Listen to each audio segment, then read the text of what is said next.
Hello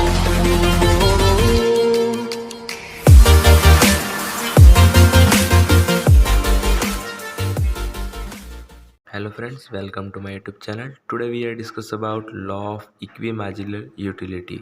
तो इसके बारे में हम आज डीप में डिस्कस करेंगे।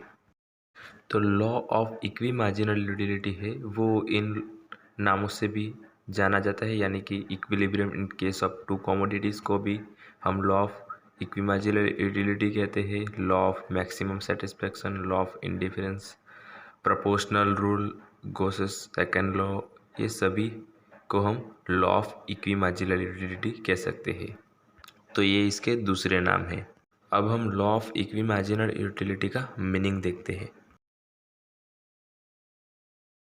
तो लॉ ऑफ इक्विमार्जिनल यूटिलिटी हमें ये कहता है कि ये एक इक्विलिब्रियम पॉइंट है, यानी कि एक ऐसा इक्विलिब्रियम पॉइंट है जिसमें कंज्यूमर को मैक्सिमम सेटिस्फेक्शन मिलता है दोनों कमोडिटीज़ में से। जो दोनों कमोडिटी वो खरीदता है उसको में से उसको मैक्सिमम सेटिस्फेक्शन मिलता है उसकी इनकम के हिसाब से। जो उसकी इनकम होती है उसके हिसाब से उसको मैक्सिमम सेटिस्फेक्शन मिलता है, और इसको हम सिंबॉलिक टर्म में डिफाइन कर सकते हैं, यानी कि हम इसे डिफाइन कर सकते हैं इन नंबर्स में। तो जब हमें नंबर्स में डिफाइन करना होता है तो हमें उसे यूटिलिटी पर रुपीस निकालनी होगी।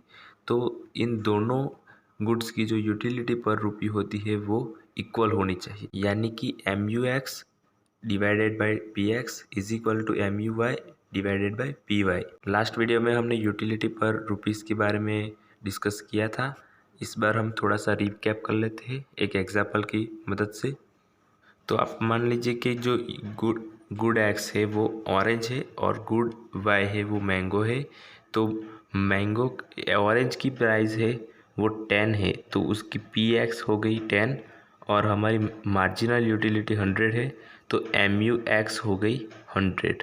तो उसकी यूटिलिटी पर रुपी कितनी होगी 10। तो मतलब कि MUX को डिवाइड करेंगे प्राइस से तो हम उसे यूटिलिटी पर रुपी मिलेगी। तो इसको हम सिंबॉलिक टर्म में डिफाइन करना होगा, तो हम कहेंगे MUX divided by PX। Okay. Second है गुड बाई। तो गुड बाई को हम अगर मैंगो की तरह लेते हैं तो मैंगो की प्राइस 5 रुपीज़ है, तो PY हो गई हमारी 5 रुपीज़। मार्जिनल यूटिलिटी इसकी 30 रुपीज़ है, तो MUY हो गई इसकी 30 रुपीज़। तो 30 रुपीज़ को 5 से, यानी कि 30 मार्जिनल यूटिलिटी को 5 रुपीज़ से हम डिवाइड करेंगे तो हमें यूटिलिटी पर रुपी मिलेगी 6 रुपीज़। यहाँ पर हमारी यूटिलिटी पर रुपीज़ इक्वल नहीं है, तो हमें इसको इक्वल करना होगा। तो इसको इक्वल कैसे करते हैं वो हम इसके स्केड्यूल में सीखेंगे। ये मैंने थोड़ा सा ओवरव्यू दे दिया है कि यूटिलिटी पर रुपी क्या होता है और उसे MUX डिवाइडेड बाय PX क्यों कहते हैं। ओके, तो हम इक्विमार्जिनल यूटिलिटी का थोड़े से कंडीशन देख लेते हैं, मतलब कि उसको अप्लाई करने के लिए कौन सी कंडीशन और अजम्पशन लगते हैं वो देख लेते हैं, और उसके बाद हम स्केड्यूल देखेंगे। तो हमारी इक्विमार्जिनल यूटिलिटी को अप्लाई करने के लिए कुछ कंडीशन होती है और कुछ अजम्पशन होते हैं। तो ये 5 अजम्पशन है उसको अप्लाई करने के लिए। तो हम देखते हैं वन बाय वन। फर्स्ट है हमारा full of consumer income must be spend, यानी कि जो कंज्यूमर इनकम है वो पूरी की पूरी स्पेंड हो जाने चाहिए। यानी कि अगर कंज्यूमर के पास 60 रुपये है तो 60 रुपये वहाँ पर स्पेंड होने चाहिए, तभी उसकी इक्वी मार्जिनल यूटिलिटी मिलेगी। सेकंड है जो हमारा लॉ ऑफ DMU है, इस पर हमारा जो इक्वी मार्जिनल यूटिलिटी है वो हम यहाँ पर अप्लाई करेंगे लॉ ऑफ DMU। तो उसके हिसाब से हम यहाँ पर कैलकुलेशन करेंगे। इनकम शुड बी कांस्टेंट, जो इनकम होगी वो कांस्टेंट रहेंगी, उसमें कोई चेंजेस नहीं आएंगे। And utility of each good is measurable, यानी कि जो यूटिलिटी है उसको हम यूटिल्स में हम यहाँ पर मेज़र कर सके उस तरह की होनी चाहिए कंडीशन। लास्ट है price of two commodities is constant, मतलब कि जो कमोडिटीज़ की प्राइस होगी उसमें कोई चेंज नहीं आएगा, वो कांस्टेंट ही रहेगी। अब हम इसका मेन पार्ट यानी कि स्केड्यूल देखते हैं। तो ये हमारा स्केड्यूल है। हमारी कंज्यूमर की जो इनकम है वो 75 रुपीज़ है, और जो हमारी गुड X है उसकी प्राइस है 10 रुपीज़, और गुड Y है उसकी प्राइस है 5 रुपीज़।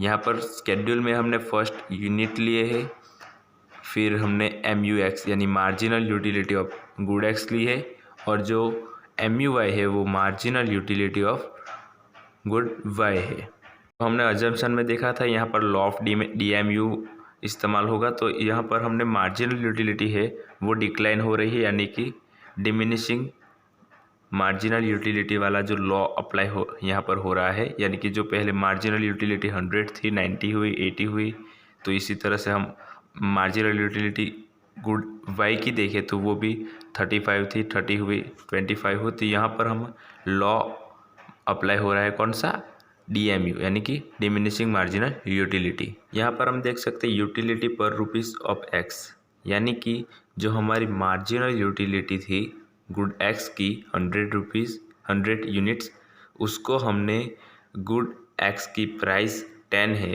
PX, उससे हमने डिवाइड कर दिया, तो हमें ये मिल गई यूटिलिटी पर रुपीज़ एक्स, तो हमें 10 मिल गई। और जो हमारी मार्जिनल यूटिलिटी वाई थी उसको हमने गुड वाई की प्राइस से डिवाइड कर दिया, तो हमें मिल गई यूटिलिटी पर रुपीज़ ऑफ वाई। तो इस तरह से हमें यहाँ पर यूटिलिटी पर रुपीज़ मिल रही है। और आप देख सकते हैं कि यूटिलिटी पर रुपीज़ जब इक्वल होगी तभी हम यहाँ पर इक्विलिब्रियम बनेगा। तो यहाँ पर इक्विलिब्रियम कहाँ बन रहा है, फर्स्ट हमारा इक्विलिब्रियम बन रहा है 7 पर, इस तरह से 6 पर भी हमारा इक्विलिब्रियम बन रहा है, 5 पर भी बन रहा है, 4 पर भी बन रहा है। पर हमें ये पता लगाना है कि जो कंज्यूमर की इनकम है 75 रुपीज़ वो कब स्पेंड होगी फुल्ली, यानी कि अगर हम 7 वाला इक्विलिब्रियम पॉइंट ले तो वहाँ पर क्या इनकम फुल्ली स्पेंड हो रही है, अगर 6 वाला इक्विलिब्रियम पॉइंट ले तो वहाँ पर क्या फुल्ली इनकम पेड हो रही है। तो इस तरह से हम देखेंगे कि कहाँ पर इनकम फुल्ली पेड हो रही है, जहाँ पर हमारी इनकम फुल्ली पेड होगी कम्प्लीटली उसे ही हम कहेंगे इक्विलिब्रियम पॉइंट। इसे एक टेम्पलेट की मदद से आसानी से समझते हैं हम। तो यहाँ पर हम देखेंगे कि सारी कंडीशन हम यहाँ पर देखेंगे 6, 7 और 5 वाली, ये 3 कंडीशन देखेंगे तो हमें यहाँ पर से कौन सा मिल रहा है। तो 7 वाली कंडीशन है उसकी जो हम देखें तो वहाँ पर हमारी प्राइस है वो 10 है, गुड एक्स की प्राइस है 10, तो हमारी गुड एक्स की प्राइस है 10 और वहाँ पर हम कंजम्पशन कितना कर रहे हैं 4 यूनिट्स का, यानी कि 4 यूनिट्स का कंजम्पशन कर रहे हैं। तो 4 यूनिट्स को हमें 10 से मल्टीप्लाइड करना है तो हमें मिल जाएगी 40 यूनिट्स, यानी कि हम 40 रुपीज़ यहाँ पर स्पेंड कर रहे हैं एक्स पर, गुड एक्स पर, और जो हमारे गुड वाई है उस पर हम 5 रुपीज़ स्पेंड कर रहे हैं क्योंकि उसकी प्राइस है 5 रुपीज़ और हम एक ही कंजम्पशन कर रहे हैं उसका, इसलिए 7 पर, 7 जो है उस पर। और जो 6 है वहाँ पर हम कंजम्पशन कर रहे हैं गुड एक्स का 5 कंजप्शन कर रहे हैं, और जो हमारी कंजप्शन है हमारी गुड वाई का वो हम यहाँ पर 2 कर रहे हैं, 2 कंजप्शन कर रहे हैं यूनिट्स का। तो यहाँ पर 2 से मल्टीप्लाइड करना है जो हमारी गुड वाई है प्राइस उससे, और जो हमारी गुड एक्स का यूनिट कंजप्शन है 5 उसको हमें गुड एक्स की प्राइस से मल्टीप्लाइड करना है 10 है उससे। यहाँ पर हम जो टोटल रुपीज़ स्पेंड कर रहे हैं वो 60 रुपीज़ है, फर्स्ट वाले में थे 45, तो यहाँ पर हम टोटल रुपीज़ हमारे पास 75 है तो हम वो स्पेंड नहीं कर रहे हैं, तो यहाँ पर इक्विलिब्रियम नहीं बनेगा। थर्ड वाला देखते हैं हम, जब हमारी इक्विलिब्रियम पॉइंट बन रहा है यानी कि 5 पर बन रहा है इक्विलिब्रियम, यूटिलिटी पर रुपीज़ 5 है वो सेम हो रही है, तो हमारी यूटिलिटी 5x हो रही, यूटिलिटी पर रुपीज़ x है वो 5 है, वहाँ पर हमारा यूनिट कंजप्शन 6 है, तो उसको उसकी जो गुड की प्राइस है उससे मल्टीप्लाइड करना है तो हमें मिल जाएगी टोटल रुपीज़ हम कितने स्पेंड कर रहे हैं गुड एक्स पर। और जो हमारी गुड एक्स की जो कंजप्शन है वहाँ हम देखते हैं कि 5 जो रुपीज़ है वहाँ पर हम 3 कंजप्शन कर रहे हैं, 5 यूटिलिटी पर रुपीज़ जो 5 है वहाँ पर हम कंजप्शन 3 यूनिट्स का कर रहे हैं, तो उसको हमें 3 यूनिट्स का जो कंजप्शन है उसको गुड बाई की प्राइस से मल्टीप्लाइड करना है तो हमें मिल जाएगा 50 रुपीज़, और इन दोनों को हम प्लस कर दे तो हमें मिल जाएगा इसका टोटल स्पेंड 75 रुपीज़। तो 75 रुपीज़ हम यहाँ पर स्पेंड कर रहे हैं, तो ये हमारा होगा कंज्यूमर इक्विलिब्रियम। आगे भी हमारा 4 पे बन रहा है, पर 4 पे हम इससे भी ज़्यादा प्राइस बढ़ जाएगी, यानी कि हम जो टोटल स्पेंड करेंगे वो ज़्यादा करेंगे तो हम कंज्यूमर के पास उतनी इनकम है नहीं, तो वो उतने स्पेंड ही नहीं कर पाएगा पैसे। पर यहाँ पर हमारे पास 75 रुपीज़ थे, तो 75 रुपीज़ हमने यहाँ पर थर्ड वाली कंडीशन यानी कि जो 5 है, यूटिलिटी पर रुपीज़ 5 है, वहाँ पर जो कंडीशन बनी उस पर हमने यहाँ पर इक्विलिब्रियम पॉइंट बनाया है। तो यहाँ पर हमारा इक्विलिब्रियम पॉइंट इस पर 5 पर बनता है।